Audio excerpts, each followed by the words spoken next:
আলহামদুলিল্লাহ, আজকেও দুজনে অনেক কয়টা জাল নিয়ে নদীতে যাচ্ছি মাছ মারার জন্য।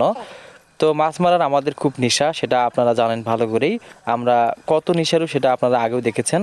তো জাল এর আগে দিছিলাম বড় ফাঁসাল জালগুলো, সেই জালে একটা ফোলে মাছ বাজছিল।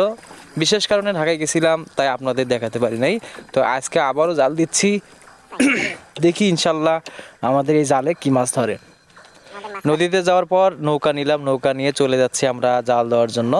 তো নদীতে অনেকগুলো পানি আছে, মানে প্রচুর পানি, প্রায় 10 থেকে 15-20 হাত পানি হবে। নৌকা নিয়ে আমরা দুজনে চলে যাচ্ছি নদীতে জাল দিব বলে। তো নদীর দৃশ্যটা অনেক সুন্দর।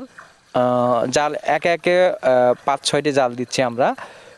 আর নদীর মাছ খাইতে অনেক সুস্বাদু, সেটা আপনারা ভালো করে জানেন যারা নদী এলাকার লোক। আমাদের নদীর ঘাটে কিন্তু অনেক বড় একটা নৌকা আছে। এরপর জাল দিয়ে আমরা চলে যাব বড় ফাঁসাল জাল দেওয়ার জন্য। বড় ফাঁসাল জালও দিছি ইনশাল্লাহ, দেখা যাক আগামীকাল কয়টা বড় মাছ বাজে। তো আমাদের ভিডিওগুলো ভালো লাগলে অবশ্যই লাইক দিবেন, কমেন্ট করবেন, আর কি কি সমস্যা আছে অবশ্যই বলবেন।